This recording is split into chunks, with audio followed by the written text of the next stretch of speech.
أعوذ بالله من الشيطان الرجيم وقالوا كونوا هودا أو نصارى تهتدوا قل بل ملة إبراهيم حنيفا وما كان minal musyrikin. Ini sambil nonton, sambil makan, sambil nonton ya. Iya, baik Pak Devo. Alright, engine startup checklist complete. And before we request takeoff clearance, let's make sure you're comfortable with the flight now. Simply put the flight down. The aircraft's way speed. You can tell you how it feels. The flight down. Knowing each gauge and instrument displays is key to being able to properly control your aircraft. We will look at the primary 6 flight instruments when we get airborne. But first, let's take a quick look at some of the other gauges. Let's take a look over. I'm gonna go back up and pour it back in. We're gonna do the engine oil now. Very important that we have enough oil. Okay, there's between 4 and 5 quarts. Thing always feels. Tadi sambil makan kita nonton ya, kita bahas sedikit ya. Alright, engine startup checklist complete. Now before we request takeoff clearance, let's make sure you're comfortable with the flight panel.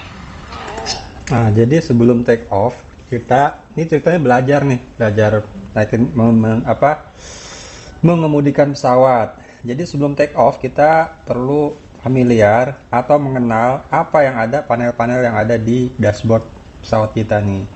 Kayaknya. Simply put, the flight panel is the aircraft's way of speaking to you and telling you. Jadi panel-panel ini kalau mau disederhanakan, ini adalah cara si pesawat kita bicara kepada kita. Dia memberitahu kondisinya dia gitu.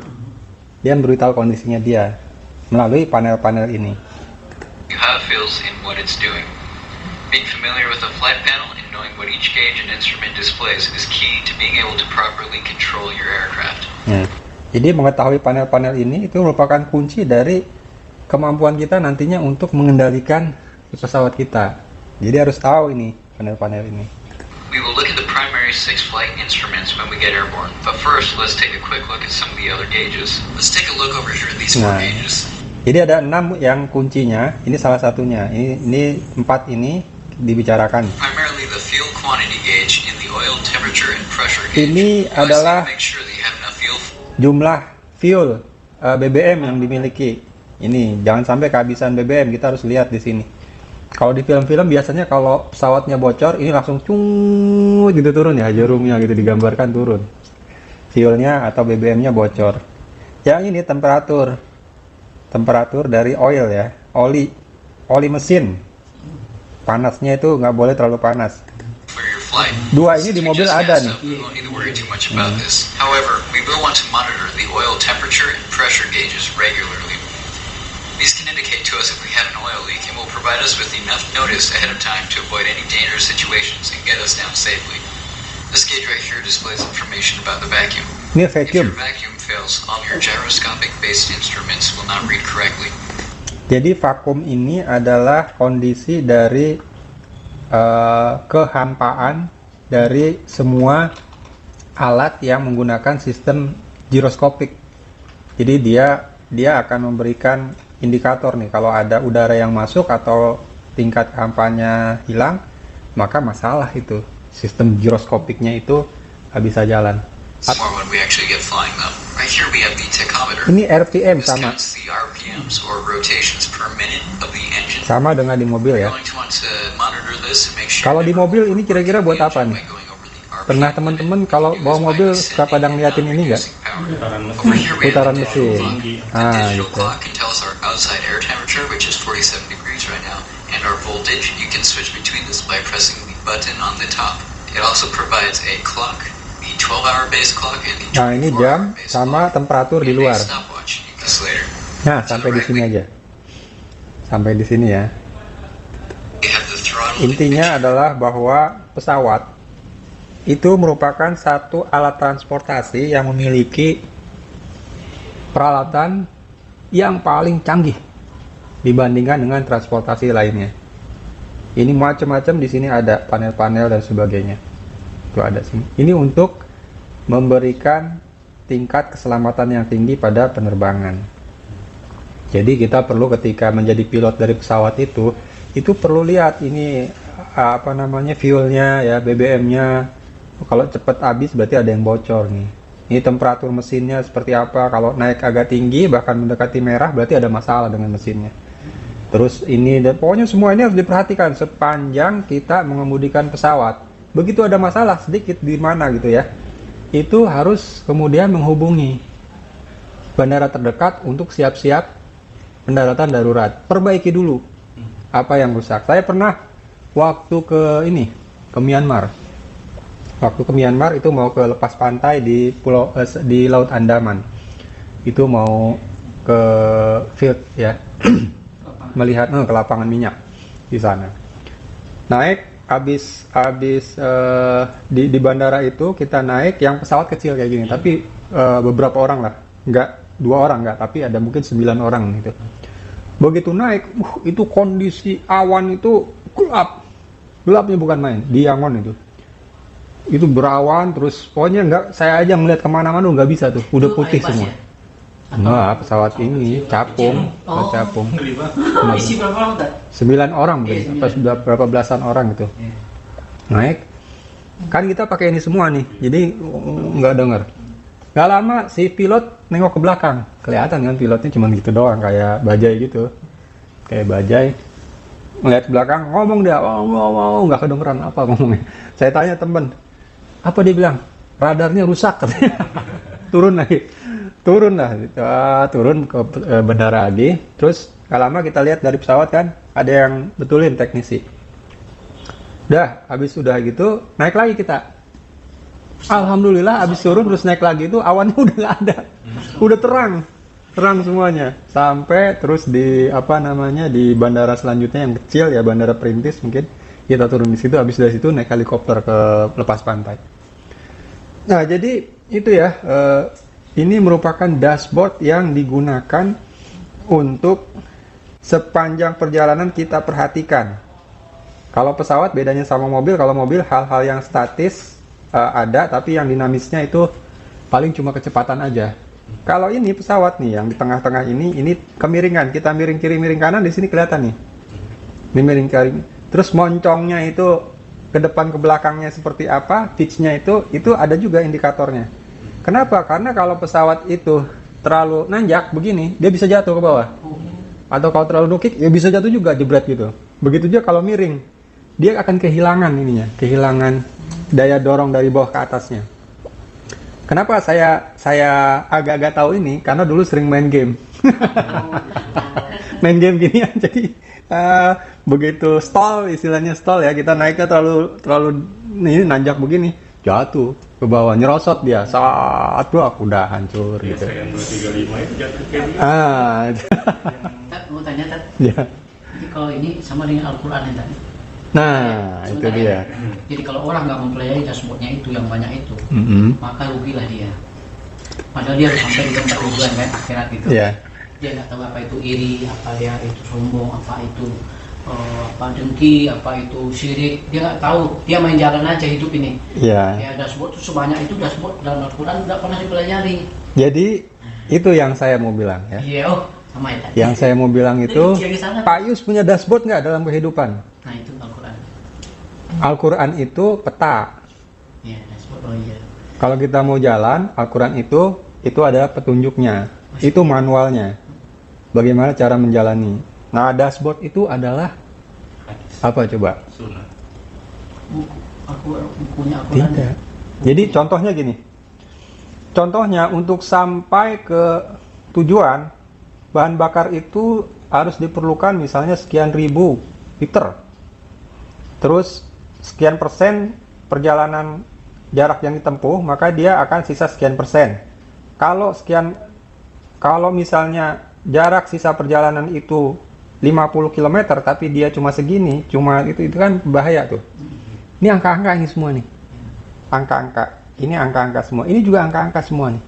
Bahwa kita harus punya temperatur itu yang normal. Normalnya berapa sih? Ini yang hijau-hijau ini, ya terserah deh angkanya berapa, tapi ini masih hijau. Ini disederhanakan dengan warna kan.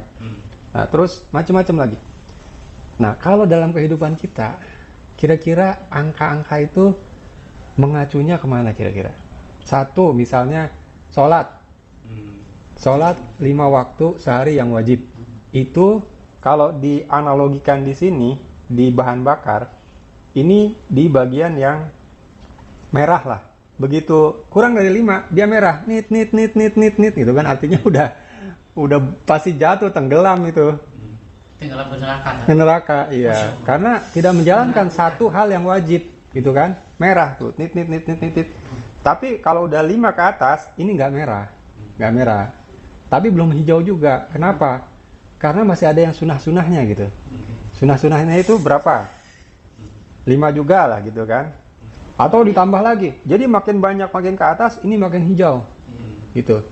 Ini hari-hari sama seperti pilot. Itu kita harus perhatikan. Kita harus perhatikan setiap hari supaya sholat kita ini berada di zona hijau. Pasti Gitu. kita tuh pilot ya. Betul itu.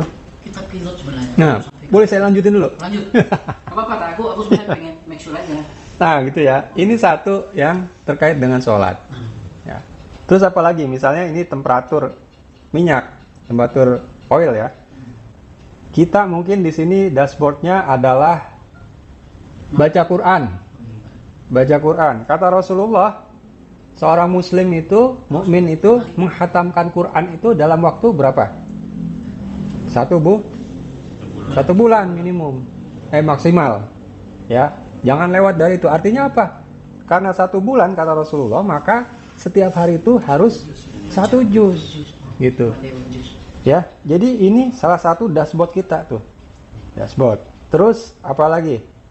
Sedekah. Ya, sedekah ada atau tidak, itu aja. Kemudian tadi sholat ya, sholat sunnah, sholat duha dan sebagainya. Saum. Ya, saum sunnah-sunnahnya banyak, tapi yang wajibnya itu saum di bulan Ramadan. Itu merupakan yang nggak boleh, harus iya gitu. Nggak sampai ke surga. Itu nggak sampai nanti dashboardnya itu bakal merah di sini bunyi nit gitu. Kubur di mana tuh? Itu ya. Tempat logikanya kan. Terus maksudnya tuh apa lagi? Yang kira-kira ini, yang kira-kira ya dashboard kan kita kan banyak ya. Kalau mau kita pasang di dashboard itu sebetulnya banyak hal. Tapi yang kita pasang ya yang penting-penting aja lah. Kan yang wajib-wajib tadi udah. Kita bicara tentang sholat, kita bicara zakat terkait harta ya. Zakat, kasih dashboard sendiri di sini. Zakat. Maksudnya ditulis tuh ditaruh kalau kita duduk di atas di tempat tidur itu. Nah, itu ya. Nanti seperti apa bentuknya kita lihat. Zakat, terus kemudian saum tadi ya, wajibnya Ramadan, kemudian yang sunah-sunahnya saum Senin Kamis, Tahajud. sholat tahajud tadi ya, sholat tahajud, kemudian Quran ya, baca Quran, tilawah, berdoa. Sholat di masjid kan? Sholat berjamaah juga ya, sholat berjamaah. Terus kemudian sedekah tadi udah ya. Terus apa lagi? Birrul walidain. Ya, berbakti kepada orang tua. Nah, bagaimana caranya masuk dalam dashboard ini?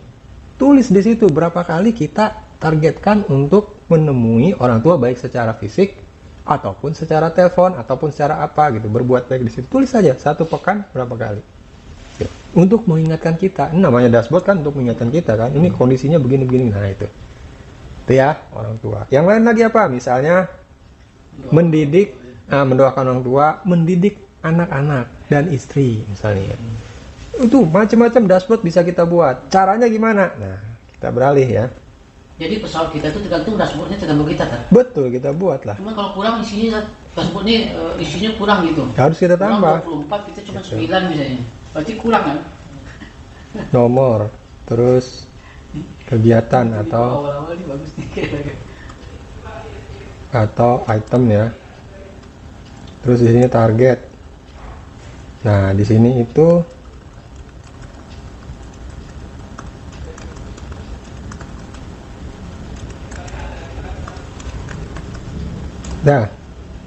misalnya nomor 1. Kalau bicara sholat wajib ya udah 5 kali lah, nggak usah kita hitung lagi. Tapi kita targetkan sholat berjamaah ya. Itu kita targetkan 5 kali gitu kalau kita mau bagus. Terus yang kedua di sini masih sholat lah, sholat duha, sholat tahajud. Misalnya sepekan 3 kali sholat duha. Ini per minggu ya kan? Iya, 3 kali juga sholat. Tadi di sini nomor 2 sholat rawatib dulu.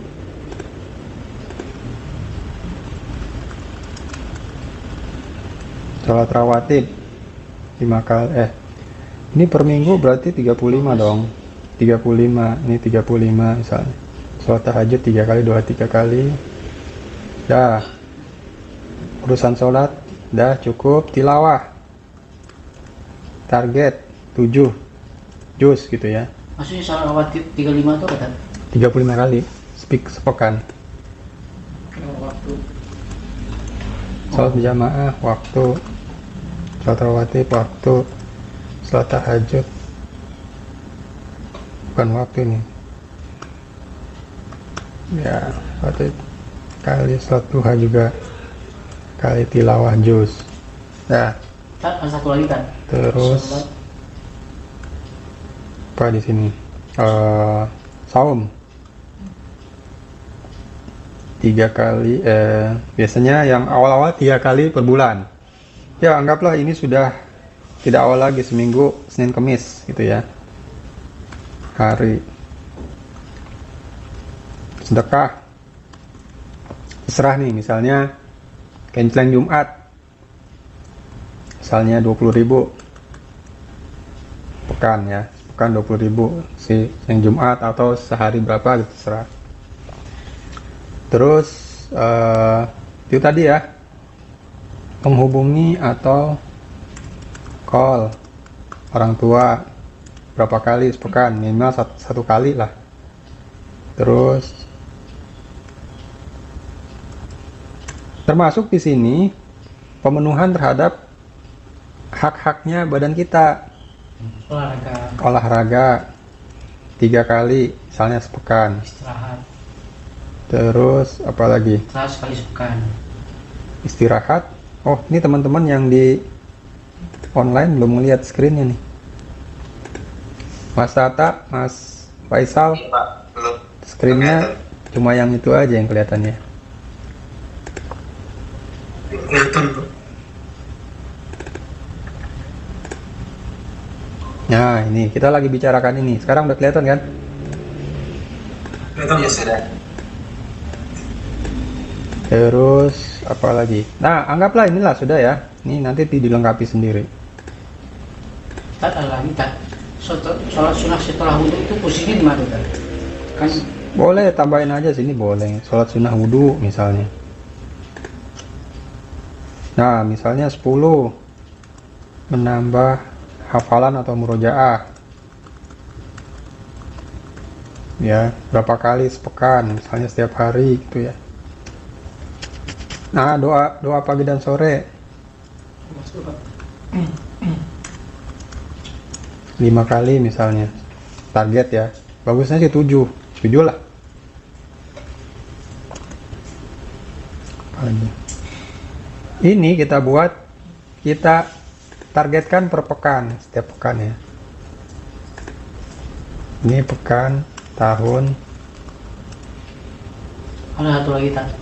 Mendoakan orang tua tak? Ya, pekan. Ini pekan ke-1 Iya Pak.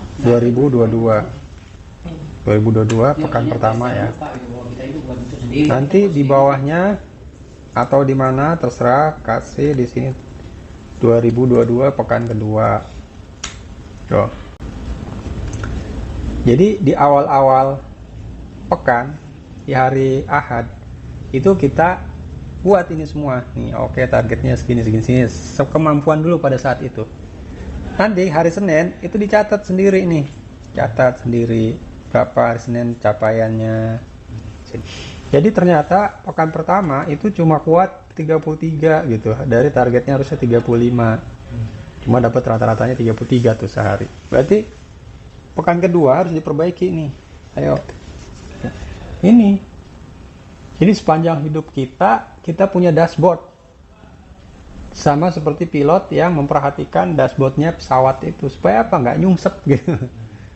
Kalau kita nggak punya ini, coba ingat-ingat kapan terakhir tilawah. Bisa jadi 3 bulan yang lalu. Ya paling nggak seminggu yang lalu lah kan kita ya. Seminggu lalu pada pertemuan kita tilawah. Atau kalau yang masih punya orang tua, kapan terakhir call orang tua? Aduh, iya ya gitu. inget-inget atau begitu lihat di handphone di memorinya, wih udah sebulan bahkan lebih gitu. Itu jadi dashboard itu gunanya itu untuk kita bisa mengetahui kondisi aktualisasi dari keimanan kita. Kita kan udah bilang kita iman, kita menyembah Allah gitu kan, kita Islam menyerah gitu. Dan kita berjanji untuk menyembah hanya pada Allah, menjalankan semua perintahnya, menjauhi larangannya. Tapi kadang kita lupa kalau kita nggak punya catatan. Itu. Jadi ini gunanya. Buat apa ini? Buat diri sendiri. Nggak buat orang lain, nggak buat dilihat-liatin sama orang, enggak. Diri sendiri aja. Perusahaan-perusahaan aja ya. Ini Mas Tata nih, pasti punya dashboard keuangan kan, laba ruginya berapa, cash flow-nya bagaimana, diplototin tiap hari tuh. Order yang masuk berapa, kemudian pengeluaran berapa, ya kalau tiap hari sih nggak, mungkin sebulan sekali pas bayar gajian. Bayar gajinya orang, diliatin tuh. Waduh, kondisinya kayak gimana, itu tiap bulan. Dievaluasi, oh gimana caranya supaya pemasukannya naik. Ini juga sama, gimana caranya supaya tilawah naik nih, gimana caranya supaya murojaah atau hafalan juga meningkat nih. Gimana caranya supaya doa pagi sore itu konsisten terus nih. Itu sama seperti pengusaha yang mikirin gimana caranya Pak Ayus laris terus gitu. Lewat jalan mana nih kita nih? Broadcast apa gitu. Iklan di mana gitu kan. Terus dari sisi produknya sendiri apa yang perlu diperbaiki. Kan gitu, pikir kita terus. Tujuannya apa? Supaya berhasil, sukses di usaha kita itu. Ini kita usaha untuk masuk surga. Kenapa kita nggak buat dashboardnya kita? Kenapa kita nggak buat neraca rugi labanya gitu? Bila perlu tambahin di sini, di bawahnya itu dosa-dosa yang kita lakukan itu lebih banyak lagi dah. Minus kita itu, bangkrut gitu. Cash flow itu ya. Cash flow-nya minus, negatif. Coba dalam waktu berapa lama nggak? Itulah. Pertanyaannya kenapa kita nggak buat ini gitu? Coba. Karena kita nggak serius. Jadi menganggap enteng hidup sesudah mati. Padahal itu justru yang lebih utama buat kita daripada hal-hal yang lain. Kenapa? Hidup kita di dunia ini sebentar. Akhirat itu ukurannya satu hari di akhirat 1000 tahun di sini, bayangin. Jadi untuk dunia aja yang sebentar itu kita seriusnya minta ampun, kenapa untuk akhirat yang selama-lamanya kekal begitu kita anggap enteng, anggap ringan? Serius lah. Itu. Berkali-kali diulang-ulang ya begitu ya. Dunia tapi tetap aja dong. Kayaknya lupa lagi apa gimana nggak tahu. Itulah. Karena godaan berat juga ya. Betul. Setan itu setiap saat selalu ya. Bagaimana kemudian akhir dari kehidupan seseorang itu juga adalah rahasia Allah. Dashboard ini tidak menjamin kita untuk masuk surga, tidak. Tidak. Ya, sama seperti orang pengusaha. Pak Yus mungkin banyak kenal pengusaha orang Padang ya, pedagang-pedagang, nggak pakai hitung-hitungan, sukses dia, ya kan? Sama seperti itu. Itu rahasia Allah. Tapi bagaimana kita berusaha, apa yang kita mampu aja. Kalau kita taunya ini, ya udah pakai ini. Kalau pengusaha itu instingnya itu, hitung-hitungannya itu udah otomatis di otak gitu. Dia ngitung, tapi dia sendiri nggak sadar kalau dia ngitung. Kalau disuruh kasih tahu kepada kita caranya dia ngitung, dia juga nggak bisa ngasih tahu kenapa. Tapi dia ngitung. Saya punya contoh di kampung saya, itu hampir semua anak mudanya itu, penduduk kampung desa di Ibu itu istilahnya Jakartaan.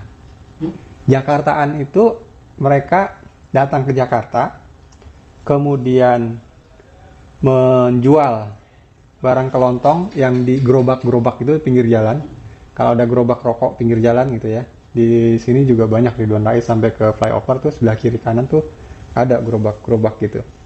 Mereka biasanya tinggal di situ. Dagang apa tuh? Dagang macam-macam, ada rokok, ada ciki-cikian, ada Di mana? di Ciwaru, Kuningan. Mana? Kuningan, Jawa Barat. Oh, Sunda. Iya. Nah, mereka datang. Biasanya itu disebut elang. Yang gerobak itu disebut elang. Oh. Elang itu nempel biasanya ke di depannya pabrik. Mereka bikin gerobakan itu di situ. Minta izin sama security situ. Nanti untuk MCK-nya ikut ke gedung terdekat itu. Tapi tidurnya di gerobak itu dia. Kadang-kadang malah sampai bawa anak segala gitu. Keluarga di situ, suami istri, anak. Gitu ya. Di situ mereka tinggal selama 2 bulan. 2 bulan. 2 bulan apa 4 bulan saya lupa. Antara 2-4 itu. Sistemnya A+. Datang ke situ, rekap dulu berapa yang ada di situ. Nanti begitu dia kembali harus segitu juga. Untungnya bagi hasil dengan yang punya elang. Keuntungan. Bawalah dia keuntungannya setelah dibagi hasil, bawa pulang, setor. Itulah yang dia pakai untuk hidup selama 4 bulan di kampung. Ditambah ditabung. Gitu. Selama 4 bulan dia di kampung, elang ini dioperasikan oleh temannya yang A+an. Begitu seterusnya. Gitu ya. Nah, yang saya mau bilang di sini adalah rahasia bagaimana caranya mendapat lokasi yang bagus untuk elang. Itu yang saya kalau nanya ya kepada para abang-abang itu, gimana caranya? Ya lihat aja katanya. Suruh nurangin nggak bisa dia, pokoknya. Nah itu dia, feeling ya, intuisi. Tapi itu hitungan gitu. Kadang-kadang kita dibawa-bawa ke mistis gitu. Wah ini begini-begini seolah-olah ada. Enggak, itu hitungan. Cuma orang-orang yang sudah lihai di situ, dia ngitung itu udah di kepala, nggak pakai logika lagi, intuisi sudah. Itu main. Begitu dia lihat sini, lihat satu lokasi, ini cocok. Itu hitung-hitungan. Tapi ada di kepala hitungannya itu. Kalau begitu dilihat, nggak cocok ini. Kalau ditanya, kenapa nggak cocok? Ya nggak tahu, pokoknya nggak cocok. Gitu. Itu dashboardnya ada di kepalanya dia. Nah itu ya. Itu sama lah seperti itu. Nah inilah upaya kita sebagai orang yang nggak punya intuisi itu. Kalau ulama-ulama besar, dia punya intuisi. Seperti contohnya, ada seorang ulama bilang, kalau saya tiba-tiba tilawah itu berat, itu pasti ada sesuatu dosa yang pernah saya lakukan pada hari itu. Dia bilang kan gitu. Itu dashboard. Tapi melalui insting semua. Gitu. Dia udah sampai sebegitu gitu loh. Dia nggak perlu catat-catat gini, berarti itu dia. Bahkan ketika ada keengganan sesuatu, ada ini, ada itulah. Aduh, ada yang nggak beres ini. Dashboardnya udah seperti itu. Mungkin gini ya, ini untuk melatih membiasakan diri. Karena saya pernah dengar juga, kalau nggak salah, bahwa akhir seseorang ya bagaimana kebiasaan dia. Betul. Ya, inilah kita membiasakan diri dengan cara seperti ini, buat diri sendiri. Nanti ketika sudah 10 tahun gitu ya, kita menggunakan ini, udah kebiasaan, mungkin ini udah nggak perlu lagi gitu. Bisa jadi. Betul, kita meninggalnya dalam keadaan kayak begini. Nah, kita pas meninggal dalam keadaan terus kita mengejar ini nih. Ya Allah, aku ingin meningkatkan terus ibadahku. Ini belum ya Allah, kurang satu ya Allah. Nah, ini belum. Terus tiba-tiba kita dipanggil Allah gitu. Itu artinya kita dalam keadaan ikhtiar menuju kepada kebaikan-kebaikan di sisi Allah. Kalau yang tadi Gitu. orang maksiat menurut matinya, husnul khotimah kan itu nggak semua orang bisa. Iya. Enggak, saya pernah ngomong juga ya sama temennya. Jadi dia tuh patuh sama suami itu kan kuncinya surga. Kata teman saya bilang, surga itu bukan karena patuh suami aja katanya. Tergantung rahmat Allah. Nah ini saya bilang, ya benar juga, tergantung rahmat Allah gitu. Kalau Allah udah pilih dia, Allah udah punya kehendak si itu masuk surga, walaupun sholatnya cuma biasa-biasa aja, cuma mungkin ada ibadah lain yang sangat bagus, hatinya bersih dan lain sebagainya. Iya. Pokoknya kalau bicara itu adalah rahasia Allah, sesuatu yang ya kehendak Allah itu sama seperti tadi yang pengusaha yang nggak pakai usaha udah tadi yang ceritanya Pak Yus kan, bosnya itu yang the best kan, saya nggak pernah ngapa-ngapain tapi datang terus gitu kan rezeki, itu kehendak Allah sudah. Nah, adapun kemudian kalau orang yang tidak begitu, ya harus pakai hitung-hitungan. Dia harus pakai catatan keuangan, raca, rugi, laba dan sebagainya, berupaya semaksimal mungkin supaya usahanya berhasil. Iya betul. Gitu. Ya mungkin dulu awalnya gitu juga kalau ditanya. Nah, bisa jadi. Tapi lama-lama nih orang yang udah kata Ustaz tadi, lama dibikin ini tetap dipanggil sama Allah kan, meninggal kan dia, dia bingung. Saya biasa-biasa aja, kok saya masuk surga ya? memang sebenarnya yang dilakukan itu udah terbaik gitu kan. Betul. Kayak gini lah kita nih, dengan kesibukan masing-masing kita sempatkan ikut pengajian bareng-bareng gitu, mau live mau enggak, pokoknya kita ada niat baik untuk mengevaluasi diri. Iya, betul. Kalau orang barat bilang, you cannot improve what you cannot measure. Kamu nggak akan pernah bisa memperbaiki sesuatu yang kamu nggak bisa ukur. Gitu. Jadi ukur dulu, sekarang itu pada tingkat berapa. Ukur dulu sekarang tilawah itu kita kuatnya berapa juz satu pekan atau berapa lembar. Kalau pernah ngomongnya gini kan, Apa tuh? you are what you eat. Pendek gitu. Iya, iya. Jadi sama kan, jadi dengan itu kan. Nggak mungkin kita ngukur kita kalau kita makan usaha 10, usaha 5 mau dapat 7 nggak mungkin. You are what you eat itu salah saya di restoran itu berlaku banget pada kata itu. Kalau kamu ingin dapat gaji besar, pendapatan lebih besar, kamu harus rajin dong. Masa kamu usaha 7 dapat 8? Iya. Kamu usaha 7 ya dapat 7. Kalau kau pengen masuk surga cepat ya udah, usahanya harus cepat. Kayak gitu. Nah itu ya. Masya Allah. Jadi kita ukur nih. Nanti ini kan pekan pertama nih. Pekan pertama catat begini. Pekan kedua seperti ini. Selama nanti setahun 52 pekan, kita bisa lihat trennya. Kita itu meningkat apa stagnan, apa turun.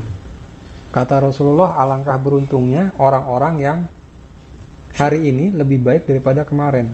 Tapi merugi banget kalau Kurang. merugi ya kalau kurang. Jelek dari kemarin. Kalau sama rugi, sama aja rugi. Sama aja Celaka rugi. kalau dia lebih jelek gitu. Jadi sama aja rugi ya. Betul.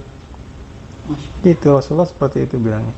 Nah jadi inilah kita coba hari ini atau pekan ini. Wah ternyata sholat berjamaah 33, berarti pekan depan harus 35 lah. Nah ini kan udah canggih-canggih nih, dibuatlah grafiknya, kelihatan semua gitu kan di grafik itu. Gitu. Kalau untuk awal-awal itu Ustaz, Mm-mm. ini kan sebetulnya bisa di list banyak banget gitu ya. Iya. Nah, itu bagusnya apa semuanya di list? Enggak. Prioritas aja. Ini sholat berjamaah. Iya hal-hal yang agak mungkin yang agak, kalau yang lain-lain nih bisa lah ya. Kayak sholat rawatib itu kan apa sih susahnya kan gitu. Nih tahajud yang mungkin agak berat gitu. Terus sholat berjamaah juga mungkin 100%-nya tuh agak berat. Terus saum juga mungkin ada yang belum terbiasa atau ada yang penyakit ya. Allah.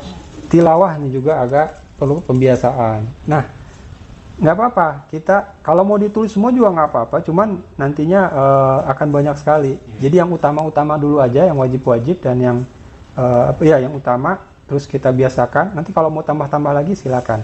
Gitu. Jadi di awal sih yang sekiranya gitu nggak memberatkan itu. Betul. Kalau misalnya di ini tahu-tahu banyak bolong-bolongnya Jadi lemes duluan. Betul. Saya pernah nih nyoba usahanya sholat subuh di masjid. Terus kita selalu azan tuh pas kedengeran. Tapi ada beberapa waktu pas mau azan, deket azan, saya dikasih ngimpi sholat subuh. Yang udah selesai, saya bangun udah selesai. Udah selesai. Azannya kedengeran, perasaan saya udah sholat baru tidur. Itu setan banget. Kasih gitu, ngimpinya saya denger azan, sholat subuh gitu kan. Nggak tahu saya masih tidur. Tiup itu. Jadi aneh dikasih ngimpi itu pas azan lagi. Baik, kita akhiri dengan membaca doa kafatul majlis. Subhanakallahumma wa bihamdika asyhadu an la ilaha illa anta astaghfiruka wa atubu ilaik. Dan alhamdulillahirabbil alamin. Billahi taufiq wal hidayah. Assalamualaikum warahmatullahi wabarakatuh. Waalaikumsalam. Saya tutup ya di online-nya ya. Ya Pak, makasih Pak. Ya.